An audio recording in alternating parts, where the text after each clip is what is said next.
You get time. Yeah, you do. Yeah, I make sure that my legends get a payoff. Totally do. They get their money's worth. Yeah, man. Thank you. Thank you, Lauren. Independent media, you're kicking ass.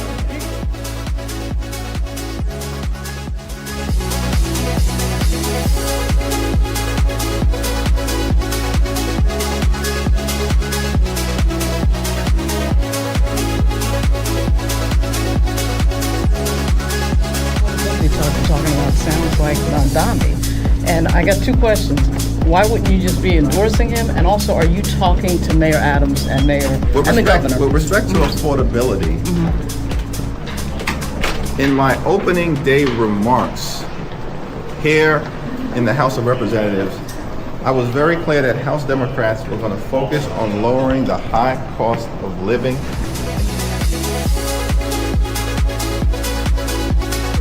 F-1, please.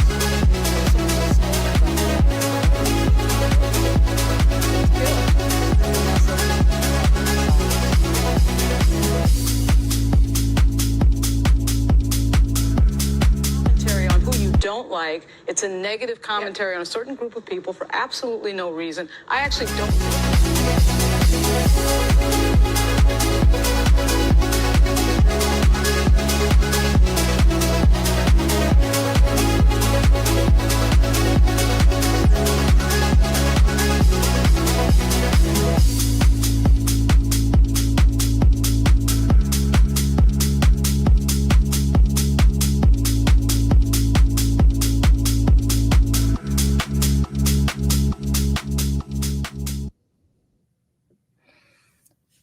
This is Lauren Burke, and this is Lauren Live. I want to talk about Shedeur Sanders because there's so much to say here. I'm not a big fan of the Browns. I didn't really even pay that much attention to Deion Sanders when he was playing. Of course, after he went to Colorado, that's really when I started to pay attention to his father, Deion. But at any rate, I recognize, of course, even as a New Yorker and a New York sports fan, that Deion Sanders is one of the best players in the history of football. And now his son Shedeur shows up, and you can just feel with every passing moment that happens, and this person is only 23 years old, that you're watching something ridiculous. I thought I would talk about that a little bit because you can't let these moments just go by unchecked because they're so incredibly ridiculous. It would just so happen that Shedeur Sanders would end up on one of the worst teams in football when it comes to managing quarterbacks. And even as like a novice fan, I'm not like one of these fans that can recite stats from 20 years ago or anything like that. I like my New York teams. I don't mind watching the Commanders at all because I'm close by to where they play. But I'm not a person that can like do what Kevin Sheehan and these guys can do where they recite stats from 20 years ago. But I do recognize, though, that what's happening with Shedeur Sanders is completely ridiculous, and it is ridiculous on several levels. Finally, he gets the chance to be the starting quarterback of the Cleveland Browns, which should have happened from the beginning. You know, you've got Joe Flacco, and then you've got some other dude, Dylan Gabriel, and then you've got Shedeur Sanders, and this team did everything that they could to try to pretend that Shedeur was not going to be the starting quarterback. Well, that, of course, made absolutely no sense. Now he is playing, and in his first game, he breaks some record with regard to yardage for quarterbacks. He has like one of the best performances of a Cleveland Browns quarterback in 30 years. That should tell you that maybe your decisions weren't that great about who you were picking as the quarterback. When other teams, of course, when they get a hot rookie quarterback, they put him out there as quickly as possible. They want that person to learn as much as they can. And in Shedeur's case, of course, that doesn't happen. And let's just say what it is because it's so obvious. And we saw this sort of phenomenon with Barack Obama. We've seen it throughout history with Muhammad Ali, Jack Johnson, you name it. It is the confident black male. It is the confident black person in general. In this case, a black male who is not going to pretend that he has to act any differently in any particular situation. You always get the sense with the Sanders family that they do what they want to do, and they don't care about what anybody else thinks, says, or anything else. And it is an interesting phenomena because Shedeur Sanders grows up in a very affluent family. And I think I read someplace a 3,000. It couldn't be 3,000. It was more than a 3,000 square foot house. Big house, obviously. His father was a star football player. And it just seems that no one can adjust to the reality of this entire thing, which is that Shedeur is confident.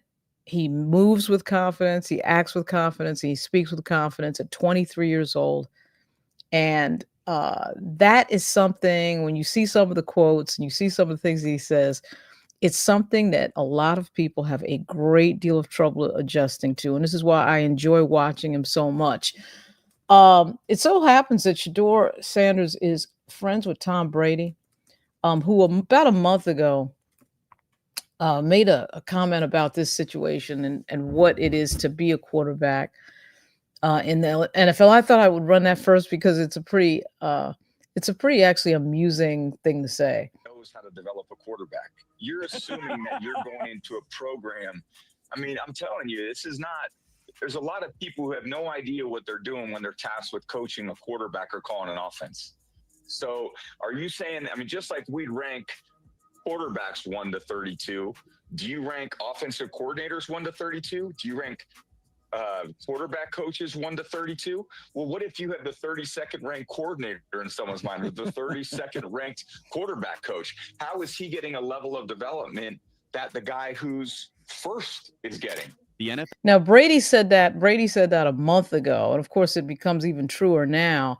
And one of the phenomena that you find, and certainly Brady had this same dynamic with Belichick, which was that Tom Brady was the whole point of the whole show. And you can see in this particular example, Shedeur Sanders is the whole point of the whole show. And people like Stefanski and the owner of the Browns and Jerry Jeudy and these people, they know that. Jerry Jeudy knows that Shedeur is the show, is the talent, is the point, is the reason people are buying tickets, people are buying his jersey. That's why Jerry Jeudy ends up on the sidelines with his hands in Shedeur's face yesterday. He knows that he's going to get attention from that moment. And Jeudy is Jeudy is somebody who's been dropping passes left and right, and you're not the point of it. There's no way that Bill Belichick went home at night thinking that he was the point of what was going on, even when the Patriots were winning. Like you know that he was sitting there going, you know what, without Brady, I'm nothing. And I think Stefanski and these people at the Browns, they know the same thing. They know that no matter what they do, Shedeur Sanders is going to be the star. It is like so predetermined. And what's so funny about it, obviously, the Browns lost yesterday to 49ers. The 49ers are a way better team. No one expected that the Browns were going to win, but the Browns actually did pretty well in that first half. I was shocked at how well they did, primarily because of Sanders. Then you notice in the second half, you see a bunch of plays that get called that kind of take Shedeur Sanders out of the game, out of the offense. A quarterback sneak involving, I think, the tight end, which didn't make sense to me. Again, I am not well versed in every play or everything about football, but any common sense casual fan, right, who watches this knows that it doesn't quite make sense that you have Shedeur Sanders as your quarterback and you're running a quarterback sneak involving the tight end or whoever that was that they had. And I thought to myself, you've got to be kidding me. I mean, Shedeur Sanders is going to be like a Tiger Woods type thing. We're going to end up watching fans, just sort of casual fans, are going to end up watching the Cleveland Browns because Shedeur is there. Just like I ended up watching, 20 years ago, I ended up watching golf, even though I was completely uninterested in golf, because of Tiger Woods. This Tiger Woods was clearly a huge star. He was clearly, and a lot like Shedeur in the sense that smiling all the time, you got a good feeling watching him, you got a good positive feeling. And Shedeur has that same sort of vibe. It's like, no matter what's going on, he's smiling. He's like he's got a good vibe. He just got a good vibe. And I don't know what to say. I just think that whole thing yesterday, again, this is a confident black male thing. Now, this video right here, I don't want to play too much of it because I'm sure I'll hit some sort of a copyright violation. I don't want to hit that, but I'm going to play a little bit of it. This was during the draft period. And you can kind of see what I mean when I say that there's a lot of confidence. I mean, not that we don't know this, but it is sort of worth watching for a few seconds here.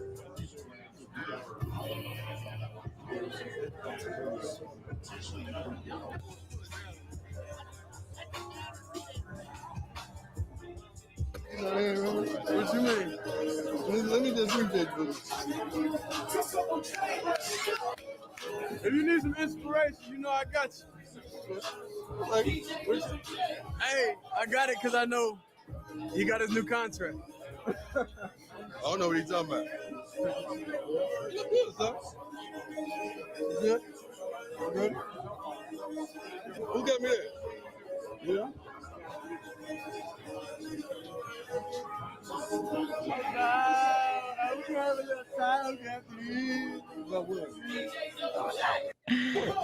Oh gosh. I mean, this whole thing is just so what drives people, what drives haters crazy, right? These guys are like, they are like coming down to the earth to drive haters and jealous people crazy. Again, unrelated but related, sort of reminding me a little bit of Barack Obama. You know, Barack Obama had that confident air at all times. There was never any controversy during his tenure as president for 8 years. He's got like this perfect nuclear family. He's walking around completely confident. And it's this air of, I don't give a damn about what anybody thinks. I don't care what you think, how you feel. This is who I am. This is how I present to the world. And if you don't like it, get over it. Shedeur has that. His father, Dion, has that. It's just a sort of a, almost like you feel like they're in their own little world. They're doing their thing. They're living their life. They're not worried about what other people think. They are unbothered. And there's the whole air of it, the confident Black male air of it drives people crazy. And this is how you can identify immediately who the racists are, because they're the ones that are uncomfortable. They're the ones that are crazy. They're the ones that care about every single move that is made. I can't remember the person's name, but one of the Fox News hosts once went after LeBron James and said, you know, the whole shut up and play type thing. And it's amazing to me. When Nick Bosa, somebody wants to talk about Donald Trump, it's all good. When LeBron James says something, oh, we got to go after him. Because at the end of the day, right, they can't stand the fact that these guys are supremely talented and are making amounts of money that they can never touch. And in fact, are doing it in a very confident way. I actually think Shedeur isn't thinking about any of them. I think he's thinking about football and playing, and then that's pretty much it. And I don't think it gets too much, you know, deeper than that. I mean, I think people ascribe a lot of things to these guys that they're not even really thinking. They're just going through their lives. Now you can tell, which is kind of funny.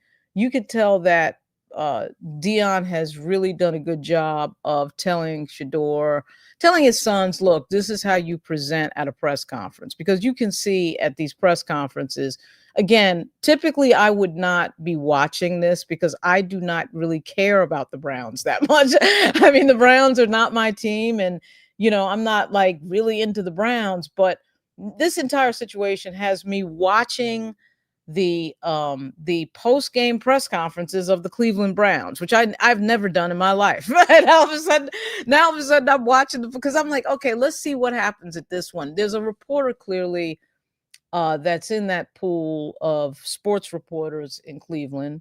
And you know, Cleveland obviously being a big sports town like so many others, who keeps trying to bait Shedeur into saying something negative about his coach Stefanski, which, by the way, Kevin Stefanski would deserve big time if that happened, because Kevin Stefanski obviously did not want Shedeur Sanders as the quarterback of the Cleveland Browns. And now all of a sudden they have to back into this decision because it's so obvious that Shedeur is the most talented person to play quarterback on that team. You know, and you can't escape it. Like, it's just there in front of your face.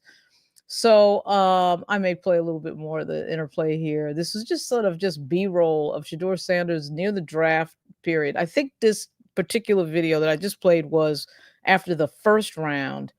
It wasn't after we got to round 5 and everybody was like, are you kidding me? You know, clearly there was some sort of element. I don't care what anybody says. I mean, there had to be some collusion there. No way did he not get drafted by any team in an NFL that's dying for quarterbacks, for good quarterback play, which is not easy to find.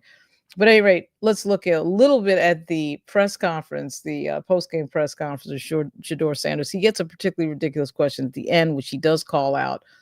But again, I'm more interested here in the vibe of this entire situation.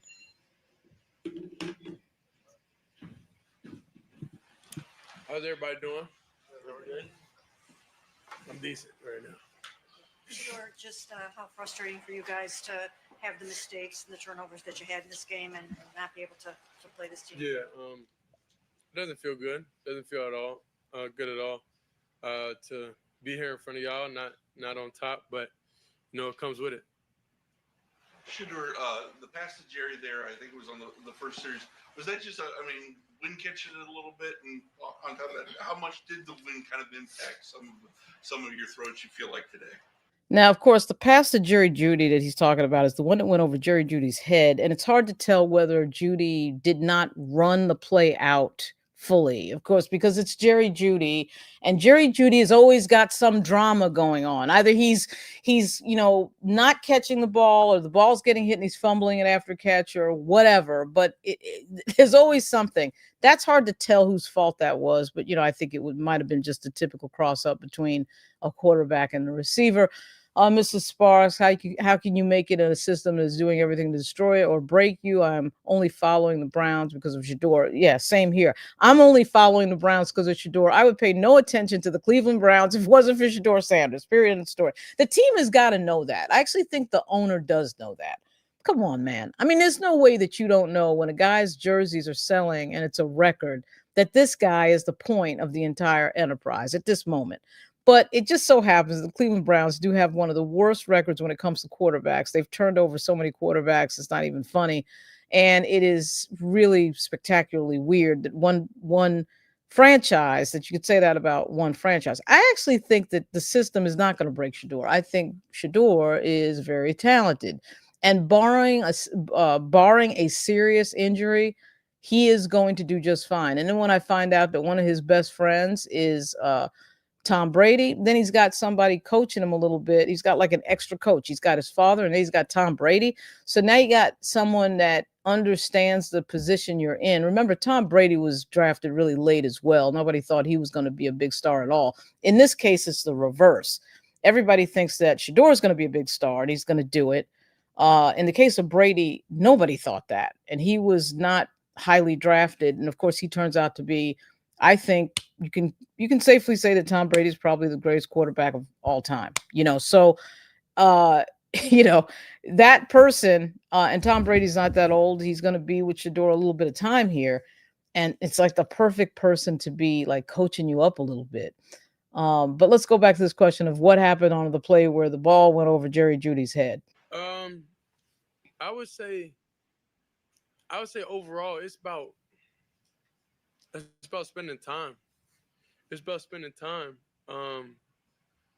in those situations and being able to gauge, so all quarterbacks know you got to cut through the wind whenever you throw. So then at the same time, you gauging the speed and time to distance and travel and everything. And I was just calculated off.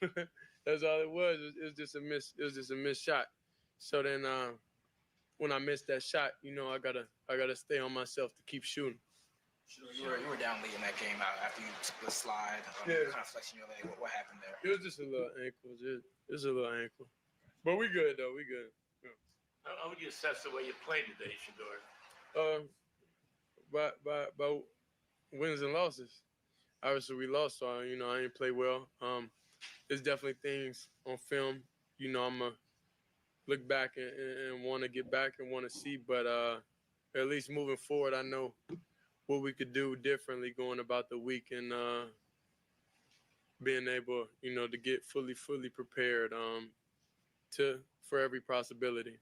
Sure, you talk so much about just trying to get on the same page with everybody on the offense these last couple of weeks. How difficult is it when there's injuries and things that are sort of changing out pieces and parts along the offensive line for you throughout the game? Life difficult in general, so that's not a big problem, I'll say, to me. I just got to be better overall. I got to be able to rally everybody together, when adversity is hitting. So even when I'm off, I got great teammates around me that's able, to pick me up and keep going. But I think overall, I just gotta have more of a role like that and be better at that. How about your touchdown pass to Harold Fannin? Just kind of take us through that play a little bit. Yeah, we practiced it. I would say for like 3-4 weeks, and we got the look. We got the look that we wanted, and we executed it. Good. Shedeur, what adjustments were made offensively at halftime? Because it seemed the second half was non-productive. Not in what? Wasn't productive the second half offensively. So were you guys trying to do things differently to adjust to what San Francisco was doing? Nah, of course we was running the ball. We ran the ball very well, and when we got in certain passing situations and field position, everything like that, it wasn't the best. Um, it wasn't the best. It was a comfort level. I think like as players and as teammates, we have to be able to gel with each other and be comfortable with each other in every situation. That takes time. That takes a lot of things. So, this team is not gonna be a microwave thing. We're gonna have sparks. We're gonna have here and there, but it's gonna take time to be able to develop that chemistry with everybody, to be on the same page with Jerry. Of course you want to be able to get him the ball, but you gotta understand it take time. I'm more of a trust person, um, and that's just what it boiled down to. So we had to spend time on task and with all those guys and be able to trust and be able to see things at the same lens. A lot of time out there, I would say, passing wise, we're not seeing everything at the same lens, or guys, certain guys aren't in the same spot that we seen and we practice. Spot, I'm saying, like, who lined up where. If you put Jerry on this side, Jerry on this side, like, we just gotta just be comfortable and just make everything consistent. Balance that patience that you need, the time on task with your competitive desire to do well and win every week. I mean, well, I'm sure everybody's frustrated now, so I think we all, I think it's easy for everybody to jump on board. Um, I think we all want to win. I think that's what Cleveland. I think that's what the coaches. That's what everybody wants to win. So, I feel like we'll be able to do what's necessary to get that result. What did you see on those two fourth and ones that didn't work? And did you like Kevin having the aggressiveness there, even backed up in your territory? I mean, first, that's a rude question to ask. If I'm So this reporter now has done this a few times. I'd like to actually know who the reporter is. He's trying to get, frankly, he's trying to get Shedeur to say something negative about Kevin Stefanski. But I think, it was a great call by my coach. You like the aggression? Do you like the call? Do you like? I like being out there playing. so whatever that comes with, it comes with. We're not gonna be here and ever point finger at no coach or do anything like that. That sounds exactly like Deion Sanders, the way he answers this.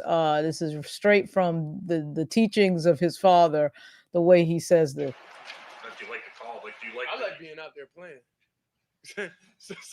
So whatever that comes with, it comes with. We're not gonna be here and ever point finger at no coach or do anything like that.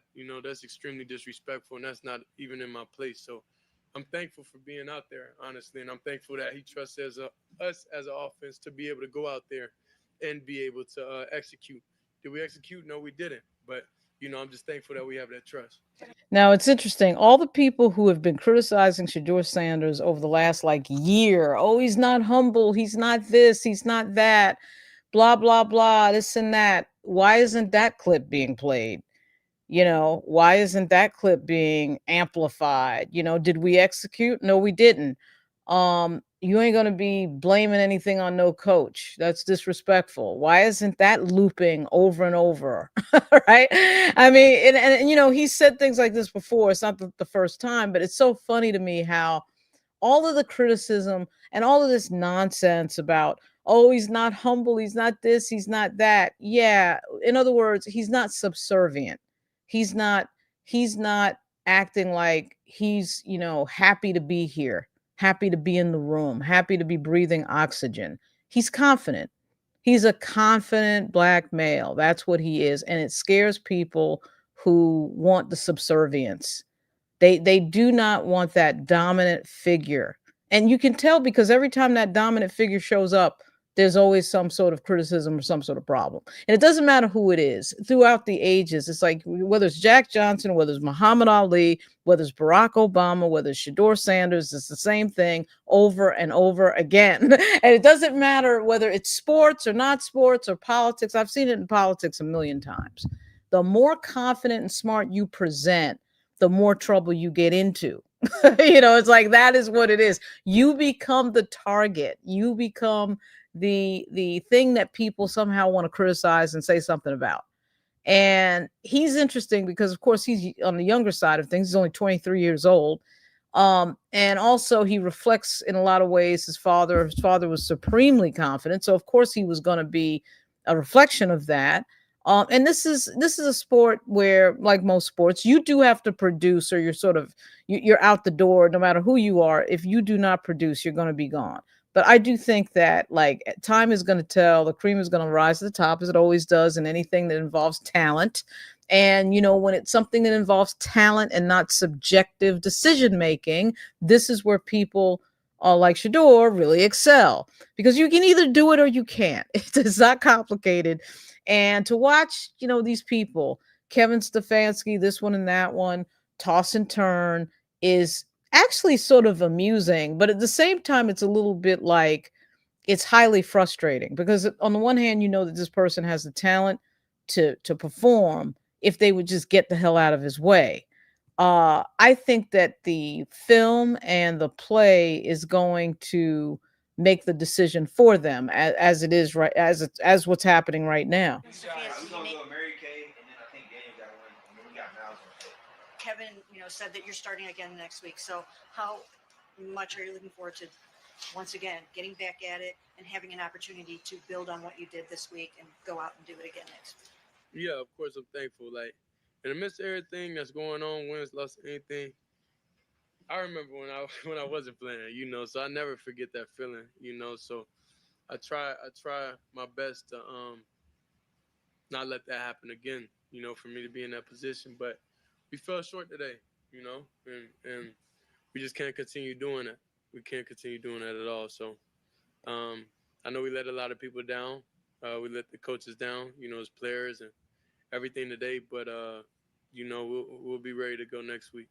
Shedeur, I know you said that you just view it in the lens of wins and losses, but I mean there were 3 straight drives where you guys get into San Francisco territory in the first half, and you finally get points. Did it feel like in the first half though, like you guys as the offense were making that progress before things kind of changed in the second half and the game script kind of went away?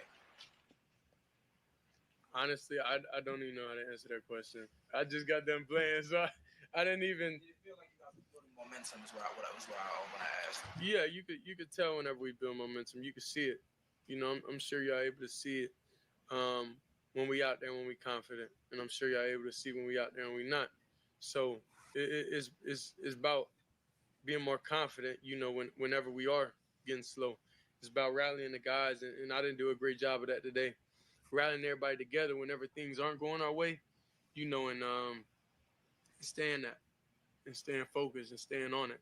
So that's something, off the field I know I got to improve is, even when I shoot my shot and I miss, I just got to keep shooting and I got to keep bringing everybody together. You know what I'm saying? Because I know the offense, I know the team count on me, to do my job and do what I got to do. And, I feel like I failed them today.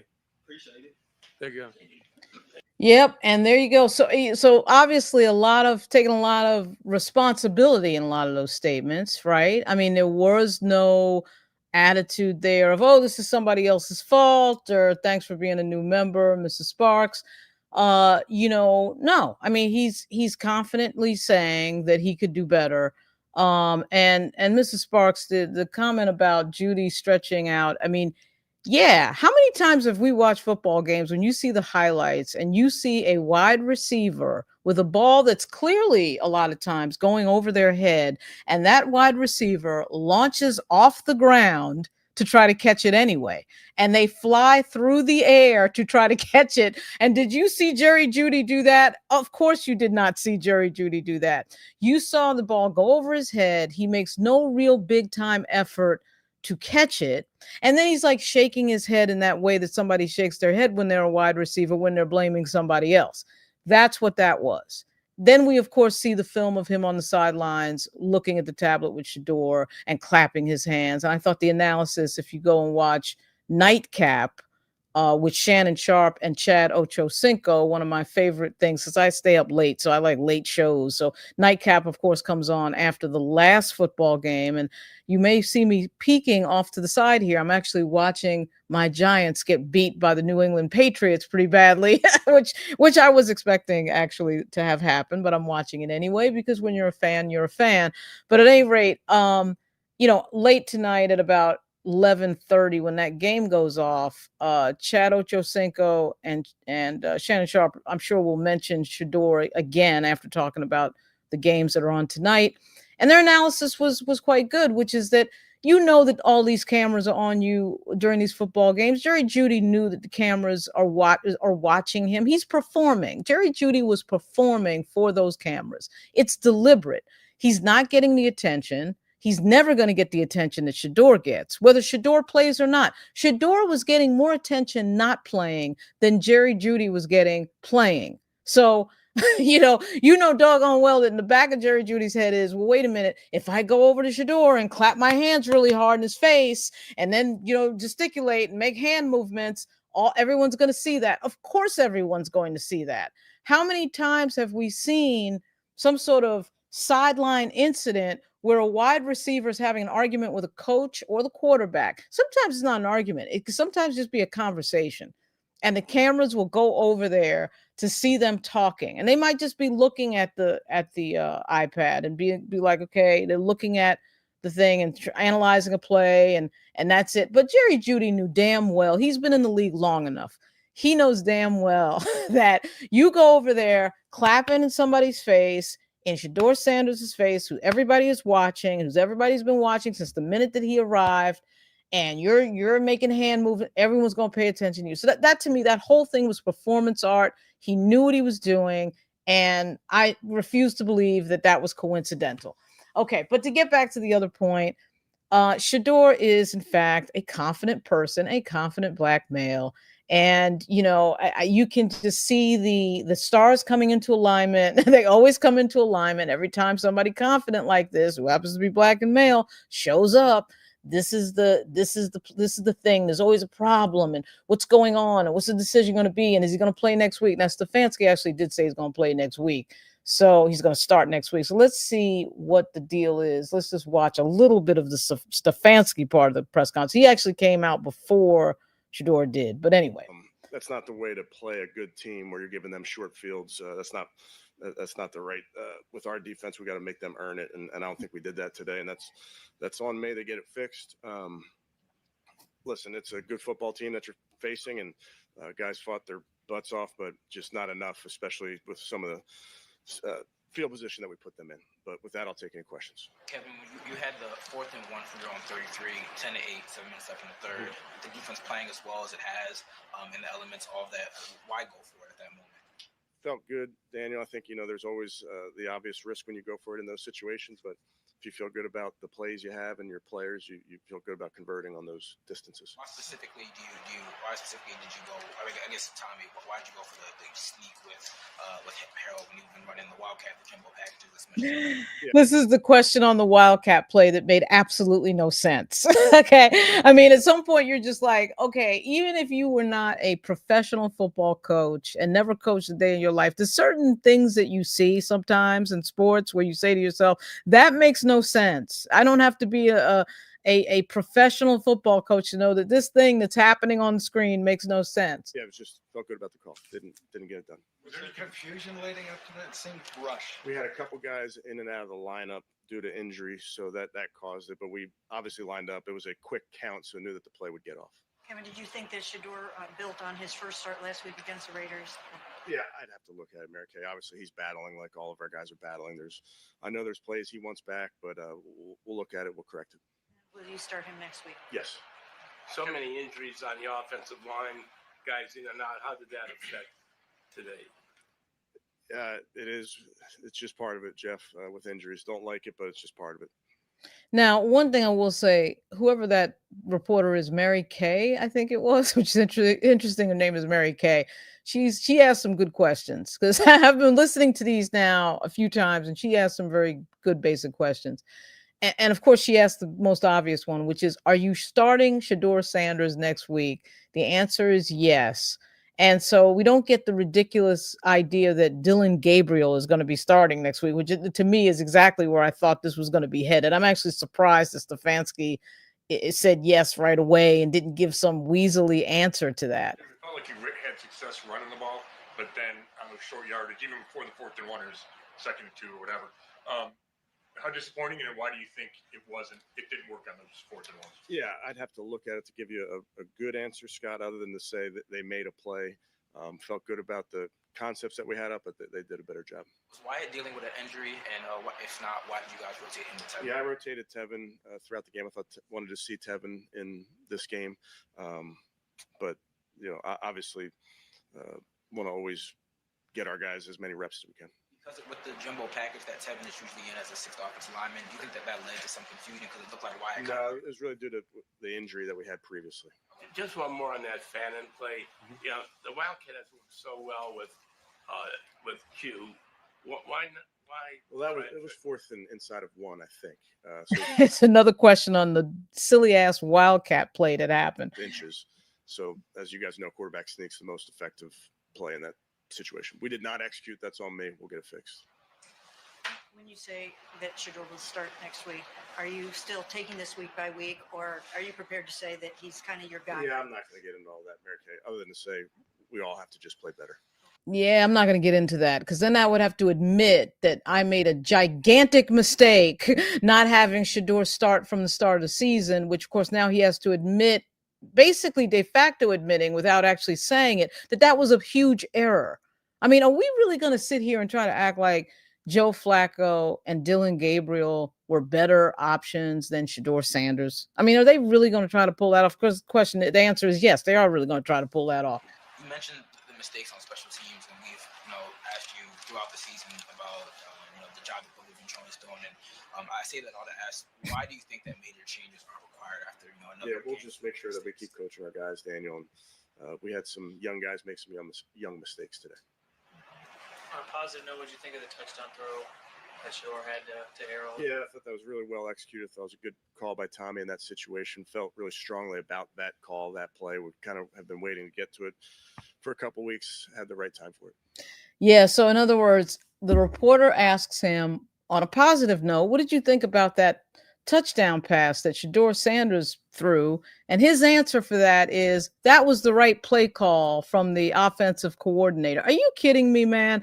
And so this is the same Stefanski, of course, who last week wouldn't give Shedeur a game ball when he set a record for a rookie quarterback for the Cleveland Browns. He should have gotten a game ball probably just because it was his first start. A lot of people get the game ball just because it's their first start. Your first start in the NFL, rookie quarterback, game ball. I mean, unless you really were terrible and did like 5 interceptions or something like that. But I mean, it's like, dude, he cannot say anything positive about Shedeur Sanders in an emphatic way. I mean, even the reporters are trying to lead him into that. And let's listen to that again, because it's not subtle. It's like he's just not able to say anything positive about Shedeur. Why do you think that major changes are required after another? Yeah, we'll just make sure that we keep coaching our guys, Daniel. And we had some young guys make some young mistakes today. On a positive note, what did you think of the touchdown throw that Shedeur had to Harold? Yeah, I thought that was really well executed. I thought it was a good call by Tommy in that situation. Felt really strongly about that call, that play. We kind of have been waiting to get to it for a couple weeks. Had the right time for it. I thought that was a good call by Tommy. I thought that was a good throw by Shedeur, or both. You could just say, look, I thought that was a good play call by Tommy and a great execution by Shedeur. That's what most coaches would say. You know what I mean? Like, this guy cannot bring himself to say Shedeur made a good play. But let's listen. Maybe I'm wrong. Maybe he says it later. I didn't listen to this. This is actually the first time I'm listening to this. On the long punt return that they had, it felt like Grant maybe ran by it. Did you? I don't Could you know. get a sense? Yeah, of I'd have to look at it. I'm not sure. And you guys are going to have a losing season. I mean, how disappointing is that to you to know that's going to be the case? Oh, but losing's always disappointing, Mary Kay. It's frustrating, and for your players that work so hard and put so much into this, you want to be able to put them in position to succeed, and obviously we didn't do that today. You mentioned Malik, but is there any fear for long-term concern with any of the other guys that I know, like Dylan and even Isaiah? Absent imaging and testing, those type of things, it's hard to say. how did you think the defense did, given the fact that they were put in bad spots a lot of the day? Yeah, again, a very, very good offense, as you know. Battled. Of course, there's going to be things that we can clean up, but it's just not. You can't play that way, putting a good team on a short field that many times. On the field, was it a difficult day to throw because of the wind? It was. Yeah, it was definitely going away from the dog pound. What kind of offensive adjustments were you trying to make in the second half?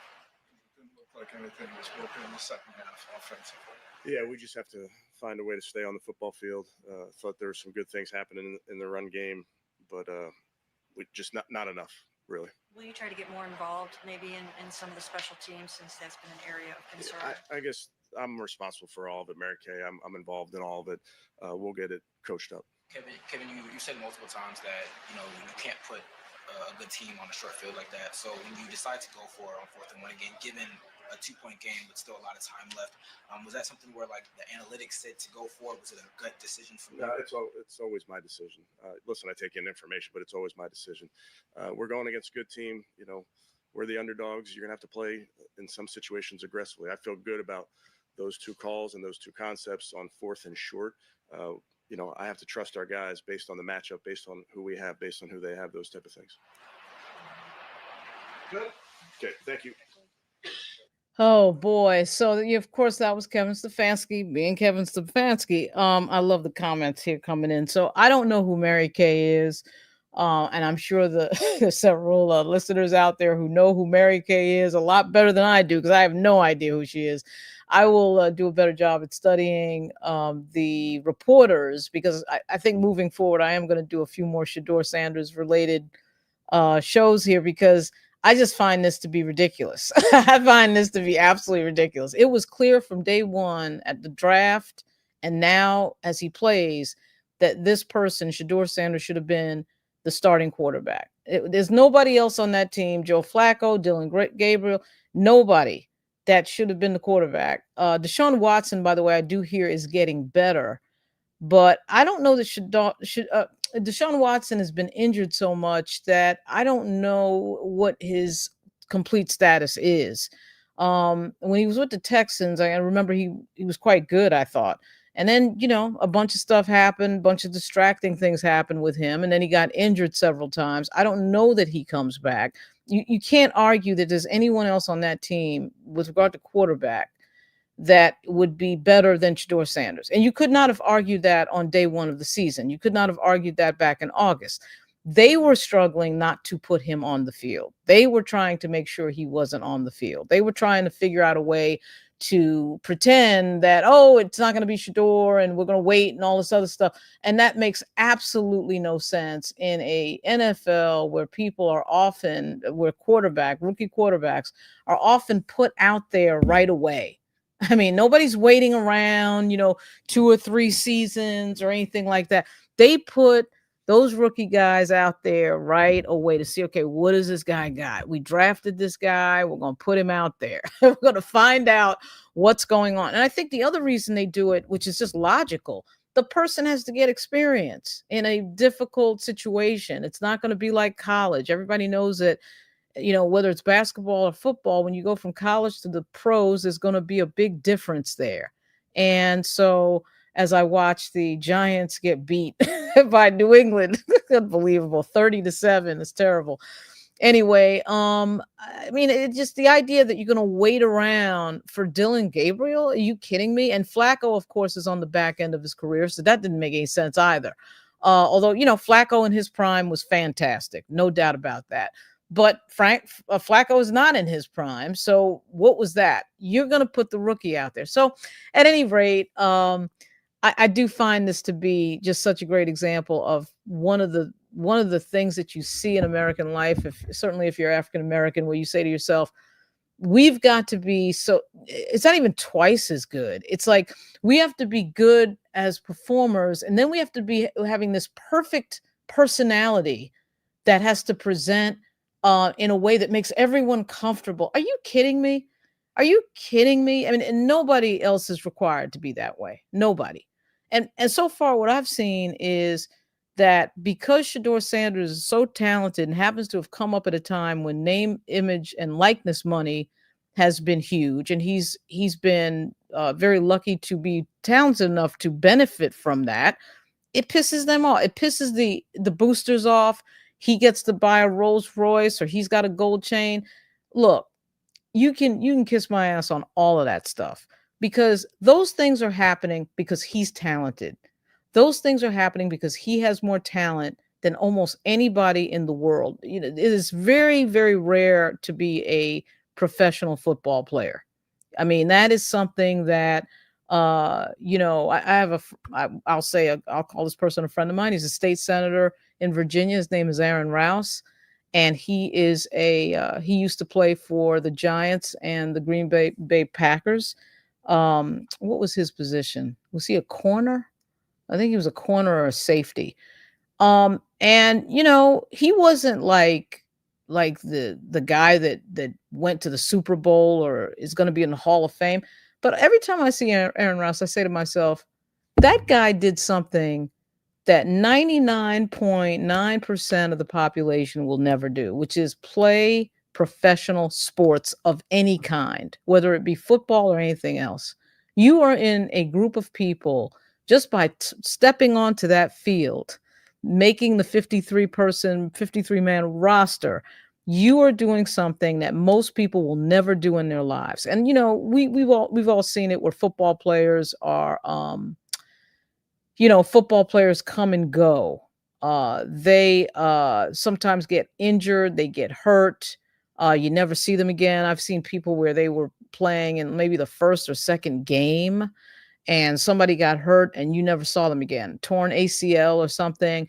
That happens, I think, on the regular in football, because the injury chances, the injury occurrences are so high.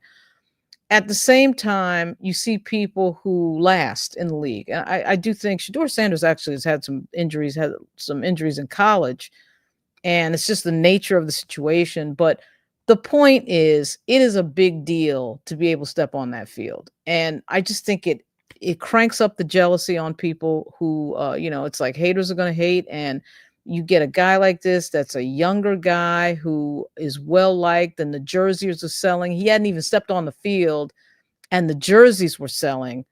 And he now is positioning. Frankly, I can't wait till he gets away from the Browns. I mean, I just hope that they trade him or do something, because once he can get away from the Browns and be on a team that actually wants him to play and wants him to do well, that's going to be something that is going to be a huge, obviously, advantage for him.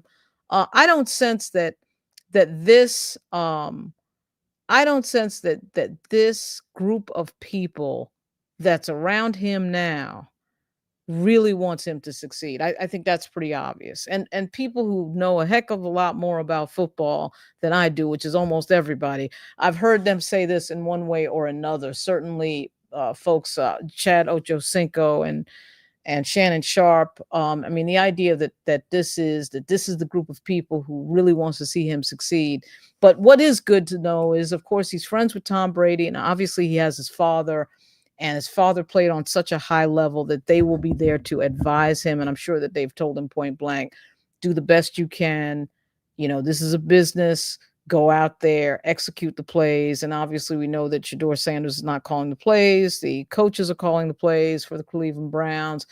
And so there's that whole thing, which, boy, did we see that yesterday with the San Francisco 49ers, where you saw some play calling that was absolutely ridiculous. Absolutely ridiculous. And again, I am not sitting here as some sort of, I usually talk about politics. I enjoy football as a, just a thing of just enjoyment. I am not somebody that knows about football on deep level, but what you know when you're watching dumb play calling. I mean, like if you watch enough football games, you know when you say to yourself, okay, how did that play get called? And sometimes these plays that are not good plays in terms of like you say to yourself, well, why didn't they do this or that? Sometimes it can work. Sometimes, it can work. But yesterday I thought was you just see some things that you say to yourself, they're trying to sabotage this person. It's not just, bad play calling. They're trying to make sure he does not shine as brightly as he could. But again, in the end, he is going to be able to succeed because his talent is going to rise to the top. That's my prediction. This is Lauren Burke, and thanks everybody for joining and commenting. And I just I thought I would do this show just as kind of a departure from the typical stuff. There's some heavy stuff going on in this country right now, as everybody knows, and I will of course be talking about that. Woo, to say the least. But one of the things that's nice about football, it is a escape. It is an escape for at least 3 hours from some of the things that we see that are going on politically that I typically am dealing with. I'll probably be on Capitol Hill tomorrow dealing with some of those things. But I want to thank everybody for joining. It has been a very interesting Sunday of football. And as I watch my Giants get beat, get beat bad by New England. Again, not completely shocking. But anyway, thanks everybody for joining. Thanks for hitting the like button. I keep reminding about the like button because YouTube is annoying when it comes to they want people hitting that like button. And thank you to the members who joined tonight. There will be more to come. And I'll try to keep at least one show every now and then, something that's a little bit lighter than the heavy topics that we're dealing with in this area of Virginia and of course Washington D.C. at the White House and the U.S. Capitol. I try to mix it up a little bit because man, I mean, there's so many things going on with the Trump White House that is depressing. But Shedeur Sanders is somebody, the smile, the confidence, the mojo, the whole thing. I enjoy it a lot. I think we should all enjoy it. Every now and then you see a shooting star, you should just stand and stare at it and enjoy it. Thanks a lot for everybody for listening. And yes, I will be on Roland Martin every now and then. I don't really have the time for it that I used to, but I do enjoy being on. Roland's a lot of fun, and that show is extremely informative. I recommend Roland Martin. I recommend Joy Reid, and certainly Don Lemon. Their shows are fantastic, and they are just man. It's so interesting to see media that is unleashed outside the corporate influence of what's going on. I may do a thing on what's going on with Ryan Lizza and Olivia Nunzi, not because I really care about their personal lives that much, but it is a reflection on the what I would call the rules and in fact quotes the rules of journalism. There really are no rules in journalism. And which is what we're finding out with Olivia Nunzi. but there are some really interesting things to talk about around that case that are very wild. Nobody listening right now may be following it, but I'll explain later when and if I do a video on that. I think the next show will be on, it could be on the fact that Donald Trump looks like he's going to bomb or do something to Venezuela. I can't figure out what that is yet.